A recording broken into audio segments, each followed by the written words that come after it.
Era realmente un sabio.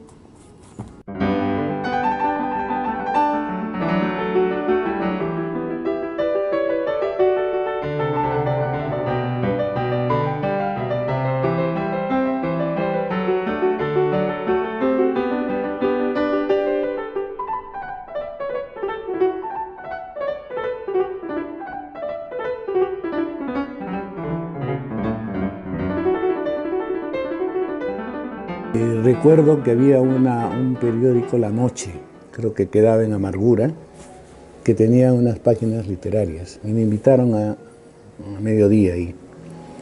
Ahí me encontré con un periodista, Hugo Bravo, que tenía una página en el suplemento de Comercio, que hablaba de cine, de fútbol, de libros y además publicaba notas muy hermosas.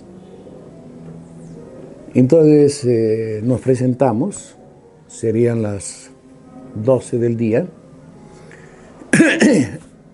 y me dijo, vamos a un sitio, te voy a presentar a algunos amigos.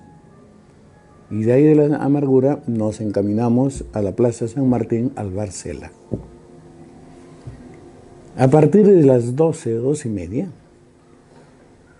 comenzaron a llegar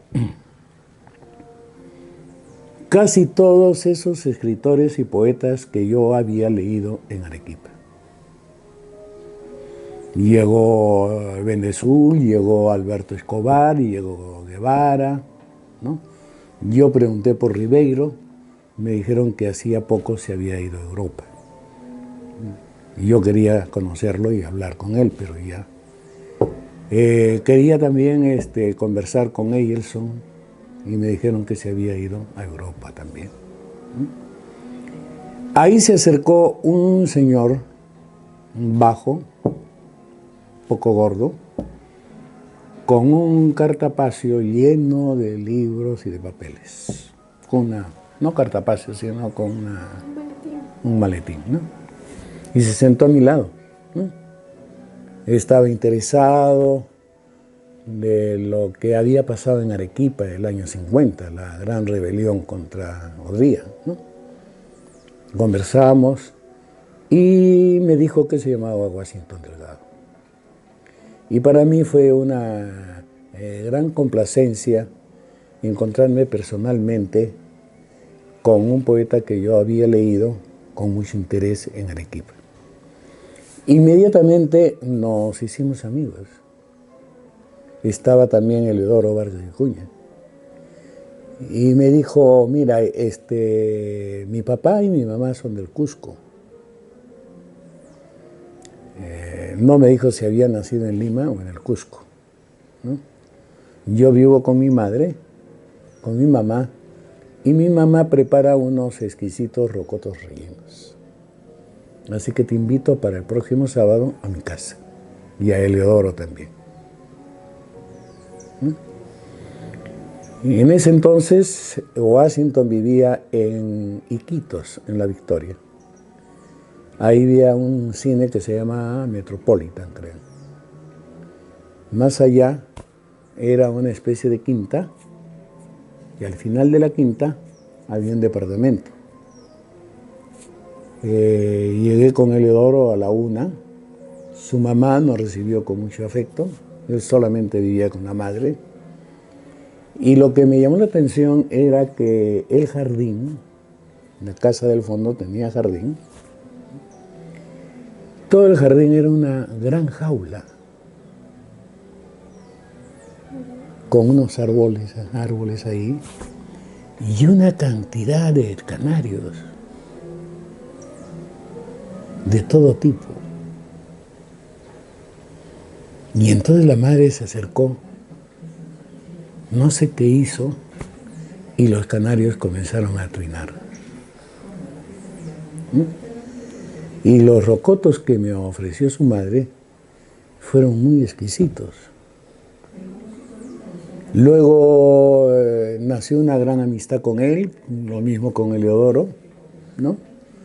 Nos veíamos con frecuencia y él ganó una beca para España. Se fue a España. Luego, cuando él llegó de Europa, ya, bueno, ya había sacado el Premio Nacional, publicó sus poemas, ¿no? Hubo recitales a los cuales yo asistía, ¿no? Y se fue a trabajar a la Cantuta, en la época de Peñalosa, en la época de oro de la Cantuta, ¿no?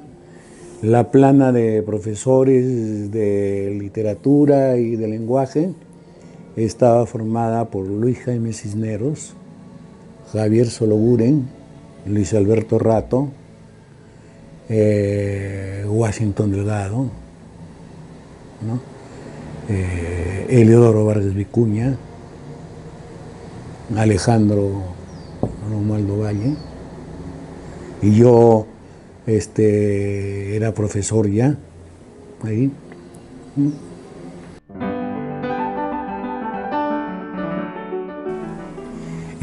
Vargas Llosa lo trató mal, un poco mal, el pez en el agua, ¿no?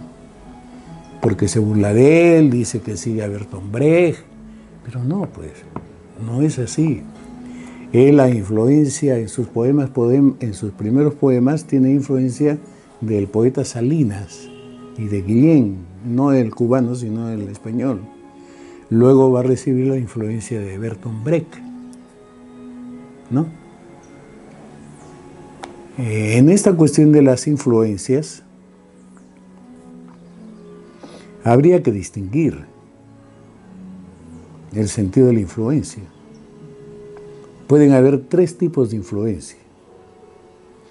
La primera influencia es cuando el escritor se siente apabullado por un gran escritor, un gran poeta, y resulta siendo pues un erudito, un vallejito, ¿no? La otra influencia es cuando él se cree superior al poeta que lo considera, ¿no? Quiere superarlo en su creación.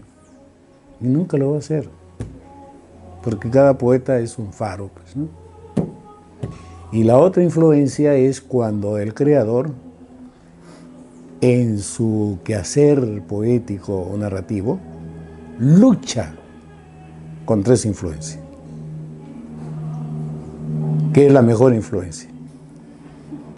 Entonces, cuando se lee la poesía de Washington, no es como dice Vargas Llosa, que es Bertolt Brecht, sino que Washington lucha contra la influencia de Bertolt Brecht y saca una hermosa poesía. No es un vallejito, ni un erudita, ni tampoco un Bertolt Brecht. Él tiene su personalidad, ¿no? Ahora, él también escribió relatos, empleando algunas técnicas modernas. Claro que él tenía mucha influencia de los narradores españoles del siglo XIX y comienzos del XX, ¿no? Pero sin embargo, en algunos de sus relatos se puede ver algunas técnicas modernas, sobre todo del diálogo. Hay un párrafo de uno de sus cuentos que yo utilizo, siempre lo he utilizado, como ejemplo del manejo del diálogo en el mismo cuerpo del texto, sin necesidad de guiones, sin necesidad de comillas, sin necesidad de letra de negrita, sino simplemente él, Washington Delgado, maneja el diálogo simplemente con un magnífico uso creador de los signos de puntuación. Una vez le dije que estaba con un fuerte dolor de cintura. Washington me miró y me dijo, ese dolor debe ser metafísico. Y le dije, ¿metafísico? Si me duele la cintura, sí, metafísico. Le dije, ¿por qué? Tú eres gordo, no tienes cintura.